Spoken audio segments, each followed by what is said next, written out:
welcome to another episode of the Mighty Fish Podcast, episode 25. 25. It's a momentous occasion. A bicentennial. It is. Is that what it is? No, I thought that was 150 years. No. Centennial?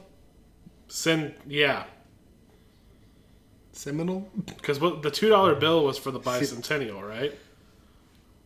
Yes. Wasn't that 200? Dude, I gotta stop using words. Just stop now while you're ahead. Just stop with words. No words. Never. We'll just talk in hieroglyphics like they did in Gods of Egypt. That's true. Well, like I felt like those were just to tell a story, and like the Egyptians probably had a form of handwriting, and in Gods of Egypt they just talk in hieroglyphics. Like crane, Anubis, big tower.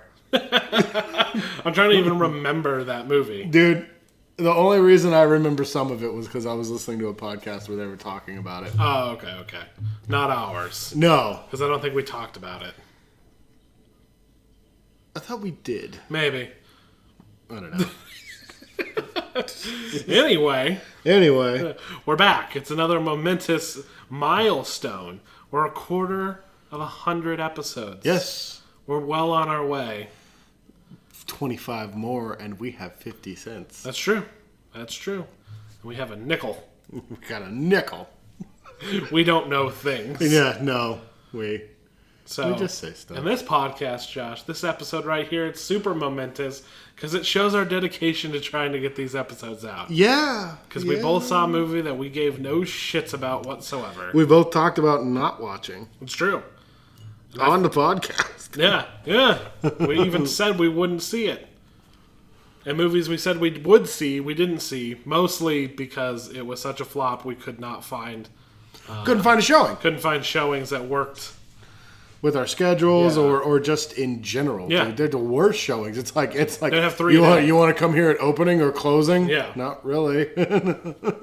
No. But we were talking about Pirates of the Caribbean 5. I don't remember the title. Dead men's chest tell no tales. That's right. He says it a lot. He said because dead men tell Oh no god, tales. this is the first time they've ever had a titular line, dude. And I was just like, come on, man. Yeah, that's right. And then, like, for being a dead man who purportedly tells no tales, he tells a lot of fucking stories, dude. He does.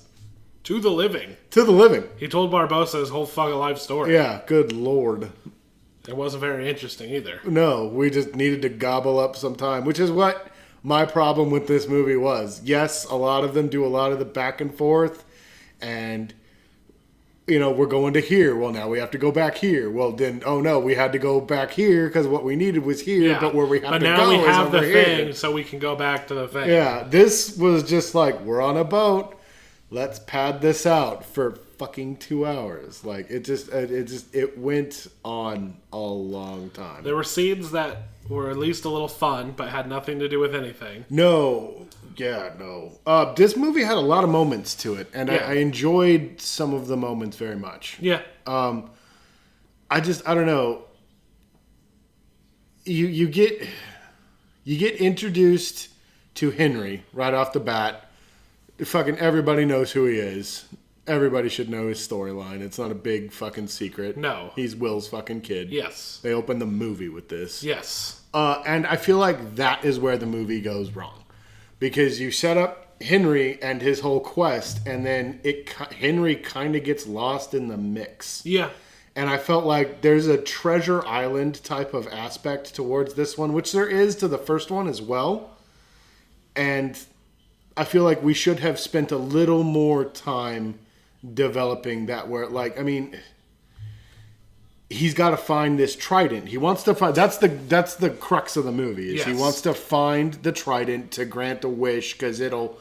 it just breaks all curses. Well, they didn't know that. Yeah. He wants to... it grants wishes, he thinks. So you get the trident. He wants to wish his dad back from his curse. Yeah. Well, he said from the start it breaks curses.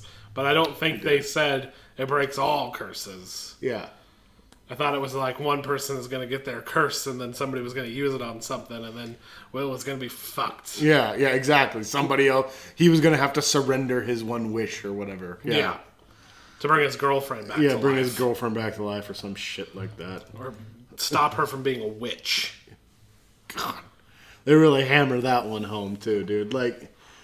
Am I wrong in saying this? Jack had no purpose in this movie. No. But no, he didn't at all. Like I said, this was for fans. Would it have been more interesting if Barbossa had been the pirate they focused on? Well, at the end they kind of did, but it seemed like they just threw that in at the end because they didn't know where to go. Yeah. So basically, this movie is the last 10 minutes for fans of the series mixed in with some fucking Captain Jack and some wacky pirate stuff and then lots of nothing just to have a 10-minute payoff and some cool set pieces. Yeah, and I feel like because that last 10 minutes was kind of the whole point of the movie, that should have been the focus of the whole movie. Yeah. We needed more of that, less of Jack being stuck on a fucking spinny wheel. Yeah. And dude, he is out of control in this movie, dude. There is too much Jack. Just like people said it, and having seen the movie now, I get it. Like there's no reins on Johnny Depp in this movie. No. They're just like, no, do whatever, and he just goes on and on and on, and it's tiresome. Yeah. It lacks the charm of the first, I would say the first 3 movies with Jack, because Jack is kind of cool. He's endearing.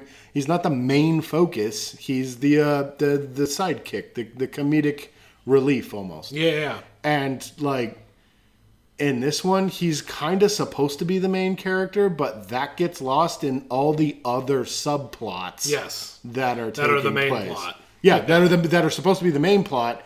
And it's hard to really. They keep reminding you we're going after the Trident. We're going after the Trident, and I feel like that was somebody going like, "Oh shit, hang on, we're getting confused here. We need to remind people, the audience, what the main course is here, like what the MacGuffin is." Yeah. It's like, and here's another thing that was weird. So.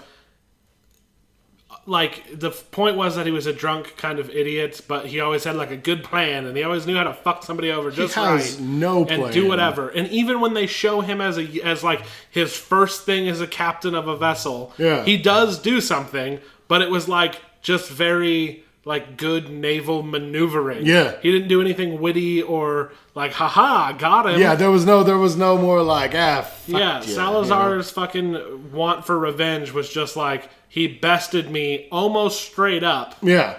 And he out-captained him. Yeah.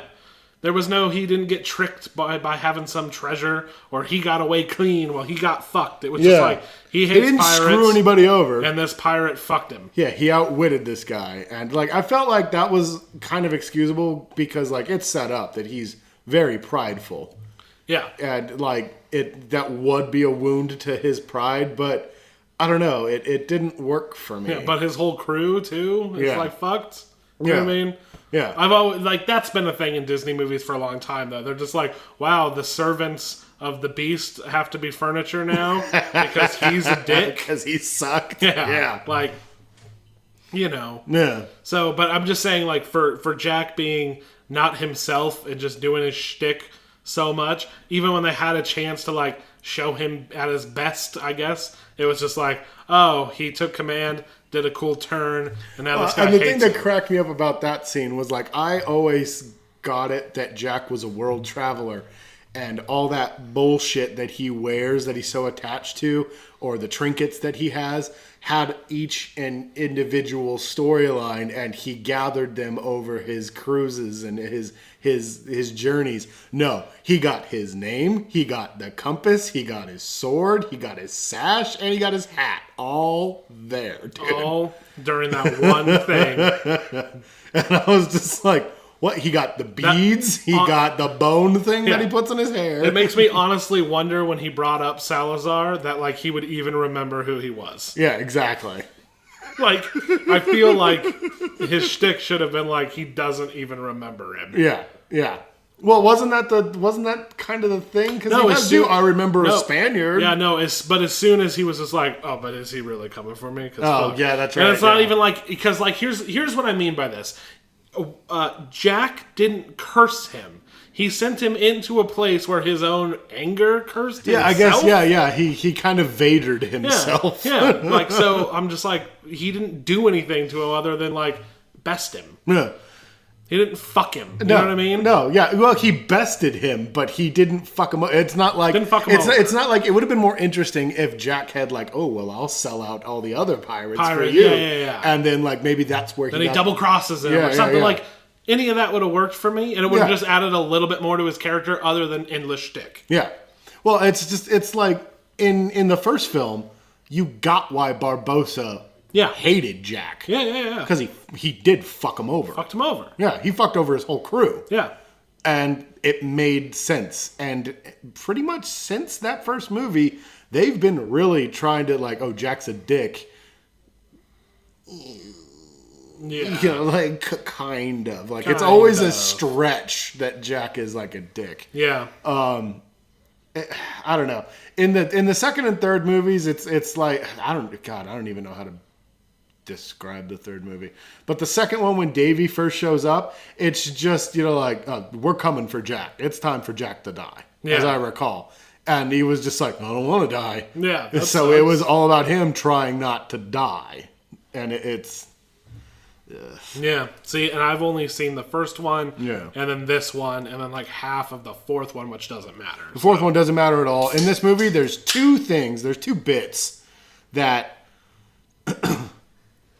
tie back to the fourth one. Yeah. But the fourth one is divorced of everything. I was like, Will's not in it, Elizabeth's not in it. Yeah. And there's no mention of any. Well, Barbossa shows up, but Yes. much like in this one, when you first meet Barbossa, it's totally inconsequential and just like, well, these are pirates movies and these are popular characters, so we have to have them. Yeah. And then they try to give Barbossa a story, and I was interested in that very much. Yeah.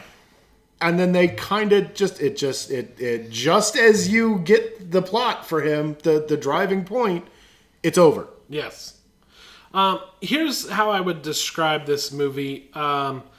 And I think a lot of people aren't looking at it this way. So, when randomly they decide to bring back a really old franchise and everybody goes, wow, what a bad idea doing like Zoolander, or like I want to think of one that's older that they decide to bring back.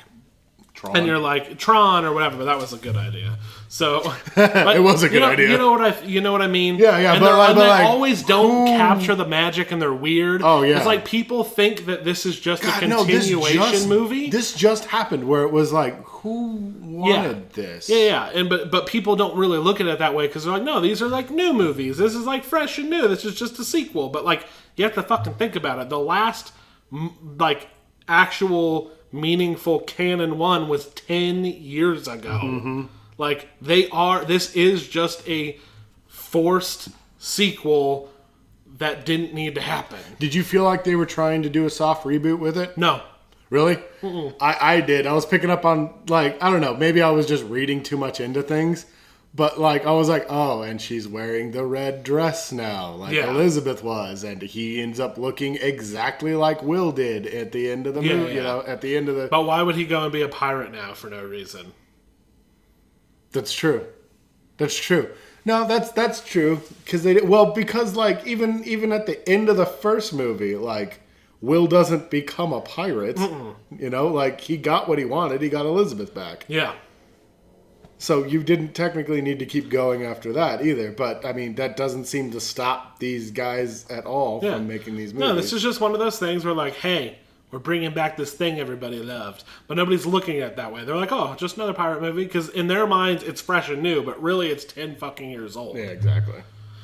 So, yeah. So I think it's just, it basically is just like every other one of those types of movies. Somewhat satisfying conclusion to something. I don't regret my time watching the movie. Yeah. It was entertaining.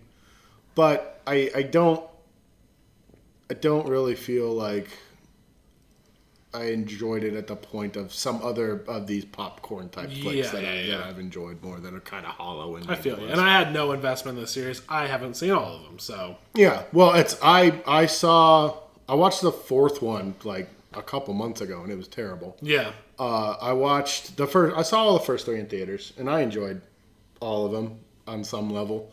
Second one is probably my favorite, which is weird for most people. I guess a lot of people hate the second one because it kind of drags, but it had a giant sea monster in it, and I thought that was Kraken? cool. Yeah, the Kraken in it, and I thought that was cool. And I liked that Will had a much more interesting story in that one. He was looking for his dad, and he got shackled by this dick that was hunting down pirates and wanted Jack, so he had to find Jack, and he finds his dad, and then he's like, I have to free my dad, and then he finds Jack, and it's there's this whole like everybody's fucking everybody over in that one, and it was really interesting. I liked that a lot about that one, and it seemed a little more concise when compared to the other movies, and I liked that a lot. Okay. This one was just, like I was saying, there's so many subplots, and so many of them just no satisfying wrap-ups. It's because, okay, here's a really good example.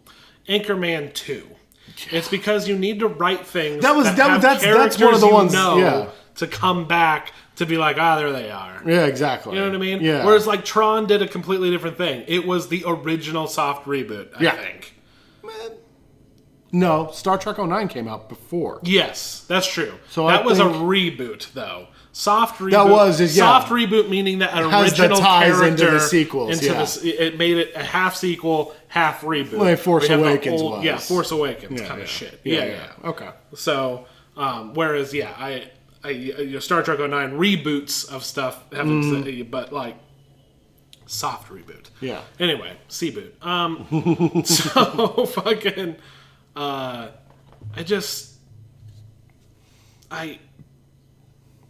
I feel exactly the same about it as I did when they announced it. I'm like, oh. Yeah, and that's the thing. It's like, I can't say that I didn't enjoy it, but I don't feel like I can say that I did enjoy it. Like, yeah, I enjoyed going to see it, because if you follow us on Twitter, you would know that we saw it at the drive-in movie theater. And that's always fun. And that's just a fun experience to do. Drive-ins are always cool.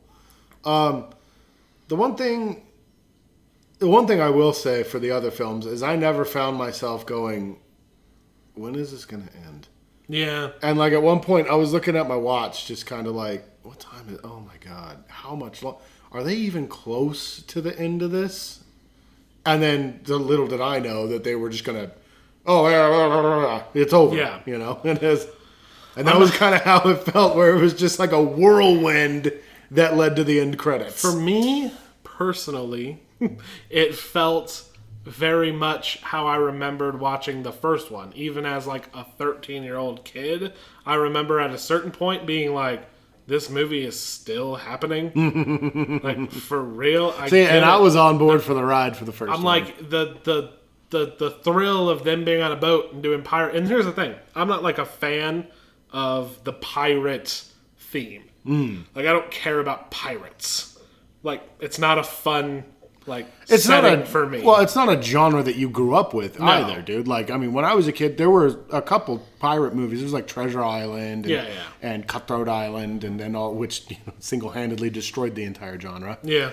Which is funny because it's not that bad. And it actually tells a story that makes a little more sense. There's no more of this, well, we have to go here. Oh, no, we forgot the guy, so we got to go back here. Yeah. And now we can keep going to where we were going. But, oh, no, we need to actually go over here.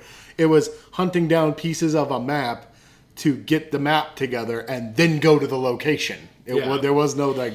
It's just not a subgenre of action adventure movie that I really care about. I'm into sci-fi fantasy, and when it comes to adventure movies, I kind of like.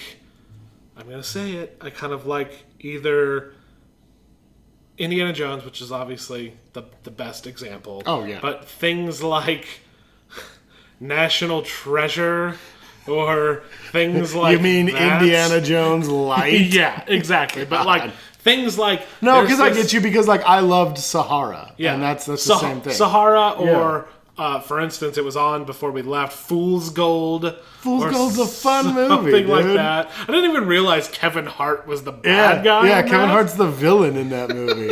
And that's totally- way before his big blow up. Yeah, but like modern day, God, that there's might no have actually ghosts. that There's, you know, might have actually been his first big role, dude. I remember he's randomly in 40-Year-Old Virgin. I'm taking a bunny trail here. I'm sorry. Yeah. But no, dude, what you're talking about with the ghosts, I'm fucking dude, really? It's undead pirates again. Like, come on. Yeah, or man. or monster adventure like Kong. Yeah. Or Oh, something yeah, like, yeah, all yeah, that's yeah. better than the pirate subgenre, I think. Yeah. Okay. So, See, and I like a good swashbuckle. but here's the thing: you're kind of forcing yourself into a setting like hard. Yeah. Whereas other adventure movies, you can change locations. You're not just on the That's fucking true. ocean. Yeah. Well, I feel like a movie that did it well, and a lot of people disagree with me, is Master and Commander. That movie Okay. was very cool and very interesting because you're on the boat all the time. You're Yeah. introduced on the boat. And then they go to land, I think, one time in the movie. And then you're on the boat the whole time. But it's kind of like a Wrath of Khan Star Trek kind of thing where Yeah.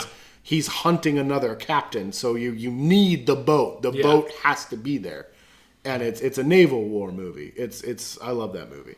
Yeah. But And the thing is, if a boat gets fucked up, they just get another boat. they always have immediately another boat. Yeah. The boat didn't even get fucked up in this one. They just got another boat. That's a fucking good point. They just stopped then they using got that back boat. on that other boat again. Yes. Yes. They just needed a faster boat, and then when that boat got fucked up, they just went back to the old boat. Well, the thing that cracks me up is like there was a point where Barbossa was just like on Salazar's boat, and I was like, wait, what happened to his boat? He was just on his boat. Now he's with Salazar. That's a good point. I don't know what And happened. then he's just like, you'll not take the pearl away from me again. And I was like, you had a way better boat. That's true. I don't know if they were back on the little boat that they launched from the dry dock. What was it, the Dying whatever the Gull or fuck it something was like called. that? Yeah. After the pearl was fucked yet again, run on land, I guess. Mm-hmm. And then it was, when they rescued him, it was on the little dinky boat, not Barbossa's boat. So what the fuck happened to Barbossa's boat? That's Yeah. he's just like, oh, I can make the boat, the Black Pearl big again.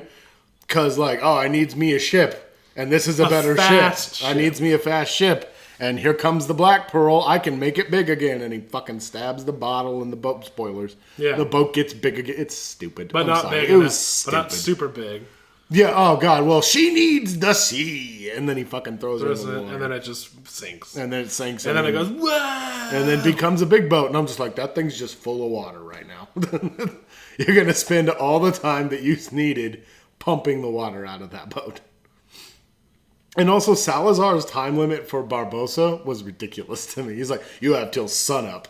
No, that was the deal Barbossa made with him. Yeah, I know. And it was stupid. I was like, why don't you just say by the end of tomorrow? Yeah. Why would you say, like, I'll find him in a day? yeah. The ocean is huge. Where are you in relation to him? It doesn't matter. He's got a compass that puts him in that direction. Doesn't matter. Yeah. Oh, God. It also works as a fraternity test.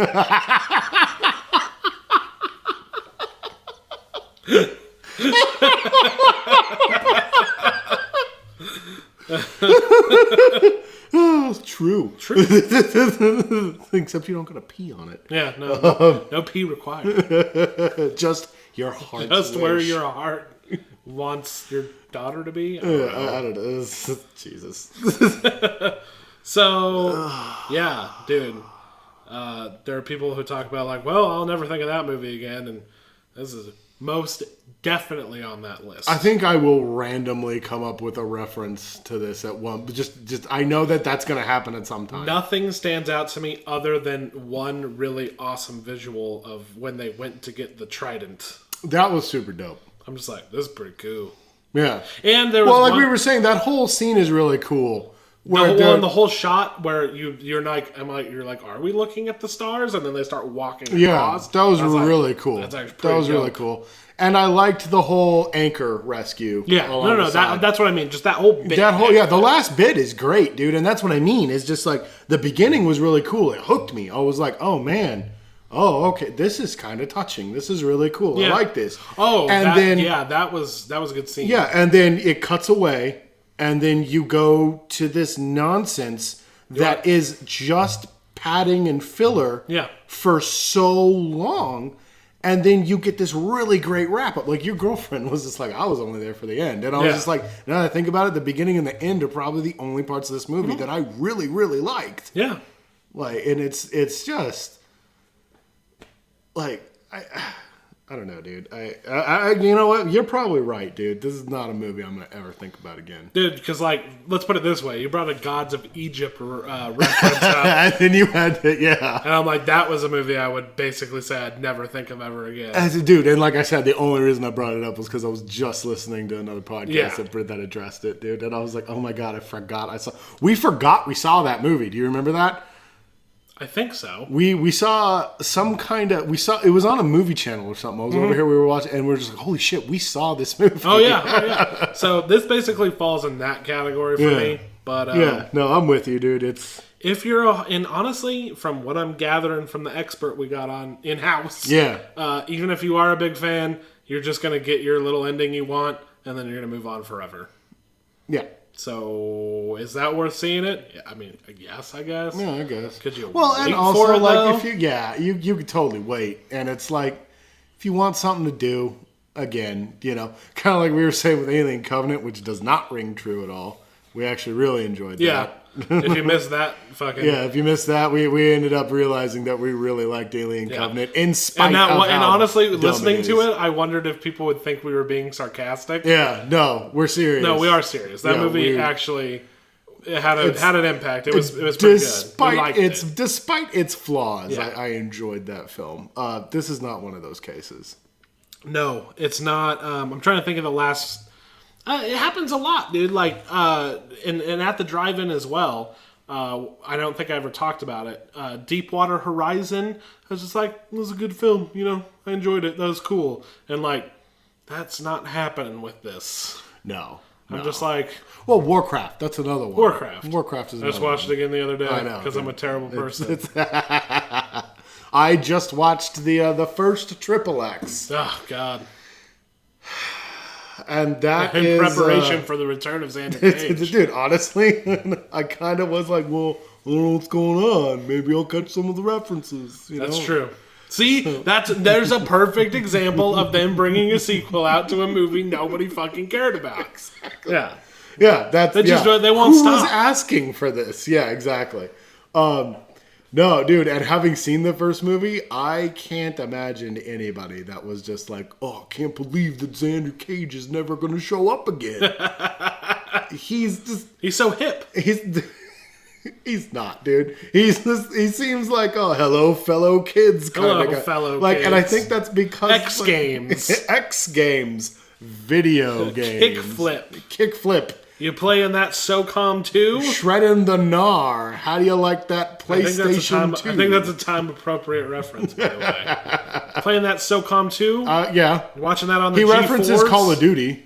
Oh, maybe call it. He's- But he Modern Warfare? Because people still play. Believe it or not, people played Call of Duty before it was Modern Warfare. I think it was. I have a boxed copy for the PC of Call of Duty 2. I think It was I amazing. think he says Call of Duty 2. I'm not quite sure.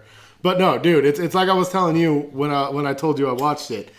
It's like take all the charming charisma and likableness of Eggsy from Kingsman out, and you have Triple X. Triple X. Like there's nothing likable about Xander Cage, and there's no reason why he's so readily accepted by these villains. Like, he's a tool. He's such a douche in the movie. He's the worst. And but like, that is a movie that is so bad, I will remember it. Yeah. Like, I will definitely remember him and his magical dirt bike. And just, like, everything else that happens in that movie is just, like, it's ridiculous. That dirt bike just flies. Like, Yeah. that dirt bike just flies. He does all these crazy jumps, no setup.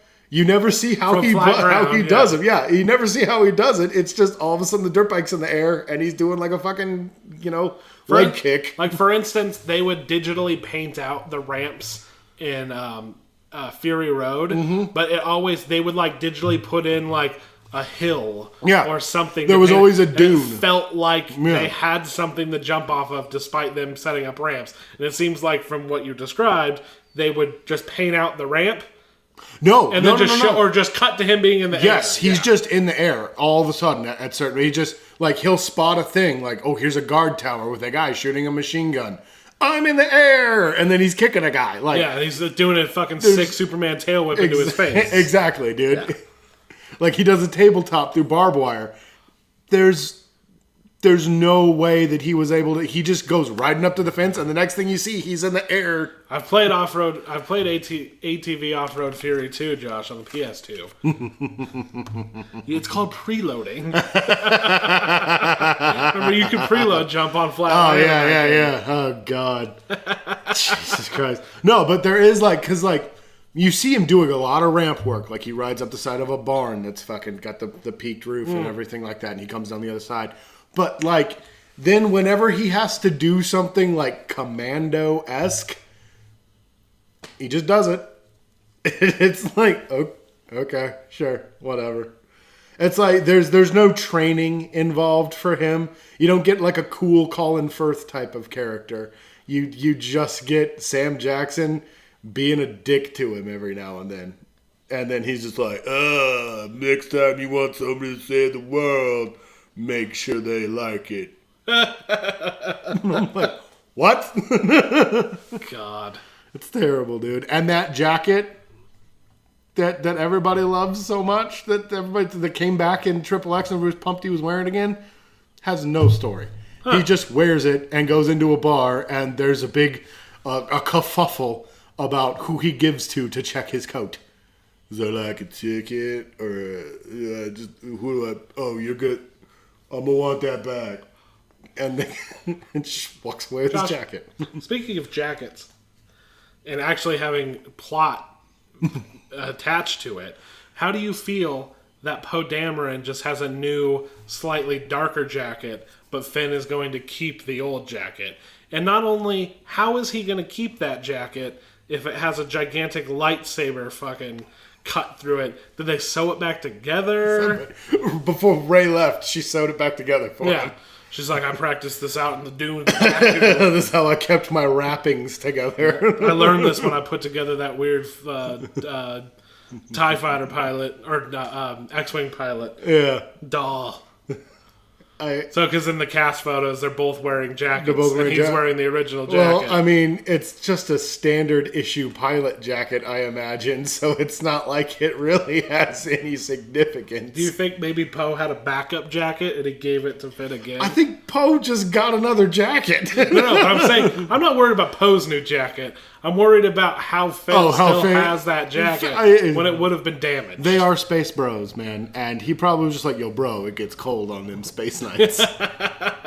You gotta be warm for... Have my extra. You gotta be warm for the star scuffles. Yeah. See, and that jacket actually did have a meaning, because that's how BB-8 knew that he was involved with Poe in some fashion. Yeah. At least they didn't build some big, terrible scene around it like fucking Logan in X-Men Origins. What? Oh, yeah, dude, no. He wore this really badass jacket in the first two movies. It was really cool looking. It was a cool biker jacket. It had these cool little yellow stripes on the sides. And then, it became iconic. Like Indy's fedora. Okay. And then they built, a whole... There's a whole story piece in X-Men Origins Wolverine how he got the jacket. That's terrible. Dude, most of that movie was terrible. The movie's awful. Huh. Yeah, it's a Mothra. Bug flew in my face.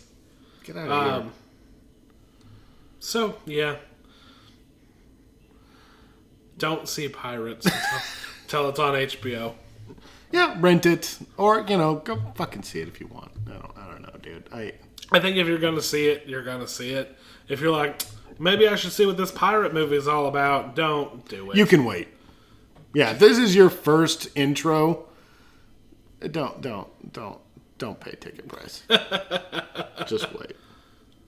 You paid $9. Yeah.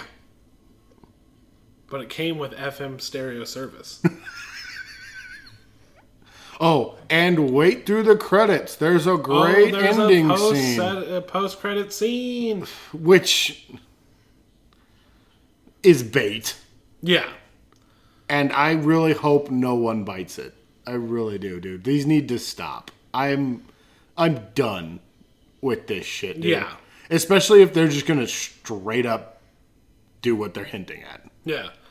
We're going to do the second one again. Yeah, exactly. Oh, it's the second one, and this time he's pissed. And this time, he's deadly serious. Revenge guy. Oh, man. I feel like this is a down episode, dude. It is. It's kind of like... but you know what? I just hope that Wonder Woman's good. Man, for next episode. that was one thing that we had discussed talking about. Yeah. As well. We've done a lot of trash talking about Zack Snyder. Yeah. And we just wanted to offer our condolences Yes. and thoughts for his... are you looking up? Yes. Good. Go ahead. Good. We wanted to offer up our condolences and our thoughts to his family in this during this terrible time for him and his family. That's don't mistake our trash talking him about his work and the man. We're not doing that. Like there's no fucking... You see him all over the place. You were telling me about it online. You were seeing these terrible comments. Yeah. About like, oh, his daughter probably saw the fucking cut for Batman versus Superman and killed herself. Yeah. That's fucking awful. Don't go saying shit like that, Yeah. dude.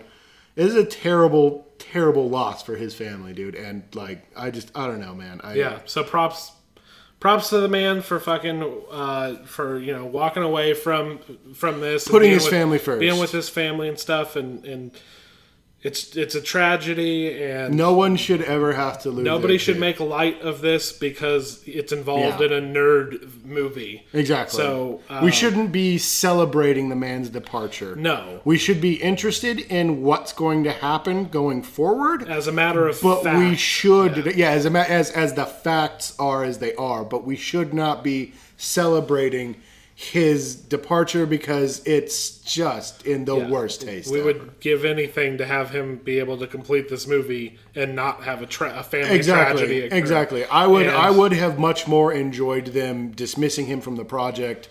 Yeah. And not with this terrible, terrible loss. So it was the worst. It's just terrible, and suicide's no joke. Yeah. And if you or anybody you know is struggling with this, there's the National Suicide Prevention Lifeline. It's 1-800-273-8255. Get some help. Somebody's there. Please get some help. Please, and if your friends and family are asking you what's wrong, they know something's wrong, and they care about you, and they want to talk to you. Don't call it quits because you think there's no end to this. There is an end. You never know what kind of potential you have or what your life can become. And I know, like, for some people it's circumstantial. Maybe you lost your job, or shit sucks at school, or, you went through a bad breakup or something like that. And for other people, it's an emotional, mental thing. You can't feel happy, but there's a way to do it. And talking to people around you, finding a loved one that cares about you, there's always somebody there for you, Yes. Whether they be a professional or someone within your emotional circle, your friends and family and stuff. Please don't. Life is a precious thing. Don't give it up because shit sucks. Yeah. So our thoughts go out with him and his family. Yes. We hope they get through this hard time, and that sucks the worst. So on to Did you want to talk about... Onto the news of that, with him stepping away from the project. Yeah. Joss Whedon is stepping in to to oversee the final cuts of the movie. With more and more reshoots. news that we've found out has been involved. Was involved in the reshoots, was already planned to be involved in the reshoots before any of this news came out. So people, as we know, he's going to be doing Batgirl. And if Zack Snyder's vision really matters to anyone that listens to us, I doubt it will be greatly affected by this change in leadership. His visual style will be there. All the principal photography's done. Yeah. The people he worked with already have their instructions. Joss is just coming in to do reshoots, which are probably Batgirl related anyway. Yeah. And I think overseeing the final cut, and I mean, it's a lot's not going to change. No. Like, if the movie is good, it's probably not a lot to do with Joss Whedon. Yeah. But it is interesting to think that a man who has a lot of experience with doing big team movies started this whole big comic book team push. Like, we got to credit Avengers and his work on that for the big push forward on these other properties. Like, he founded this whole movement. Yeah, and to think that even in the smallest role within the movie, if he can bring some of his expertise to this, that's a good thing. I feel like some moments that may have gotten cut under Zack Snyder, some of the more narrative that would make the movie more cohesive. Yeah. And I don't want to say linear because that has such a stigma, but you know what I mean. Yeah. Like, things will make a little more sense. The story will hold together a bit better.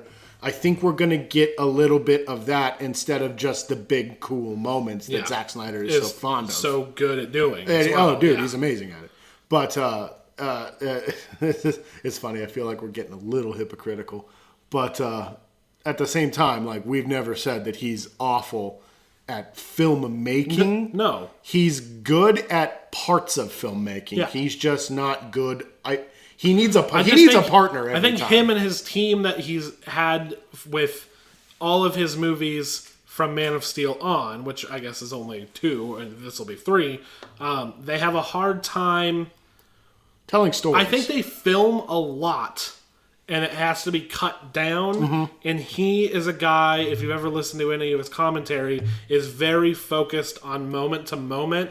What scenes looks go, cool and what looks... and how it looks and this and that. And I think he's amazing at visuals. Yeah, and I think Joss has always been known as a man who can come in and give characters their due and add characters that add something to scenes that aren't working. Like, he's done that in the past.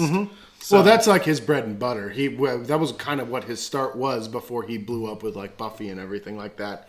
He would come in and fix scripts, do some punch up and stuff like that. But yeah, man, no, I'm intrigued at what this could mean for the film. Yeah, and it was interesting that he was involved no matter what. So it's not like we're trying to put a positive spin on what happened in any fucking way whatsoever. Yeah, it's just we're talking matter of fact. I hope that it's just interesting that somebody of his talent is having any role in this movie at all. So, and now that he's pretty much fully in control, it's like, who knows what that could bring. Yeah.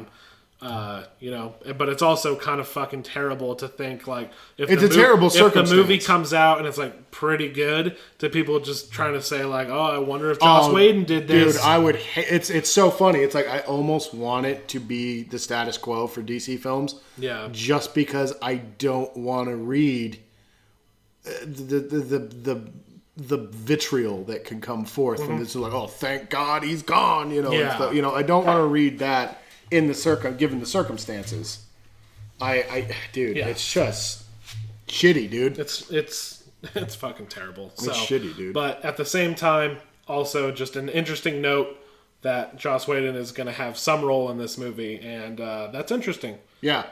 And he's a very good filmmaker. So very good filmmaker. Yeah. Another quick one. Yeah, we'll be back. We'll be back next week when we talk about Wonder Woman, something we have a lot more interest in. Yes. So, good or bad, we're going to have a lot to say about that. Yes.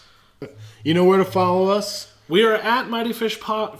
at Mighty Fish Pod on Twitter. We are Mighty Fish Productions on YouTube. We're on all major podcasting apps. That's where you find us, SoundCloud, etc., etc. This is the Mighty Fish Podcast. Find us on twitch.tv/Mighty Fish Productions. I am always Ryan. And I am still Josh. And we will see you later. I almost did it again. You almost did it again. Damn it. Bye. Bye.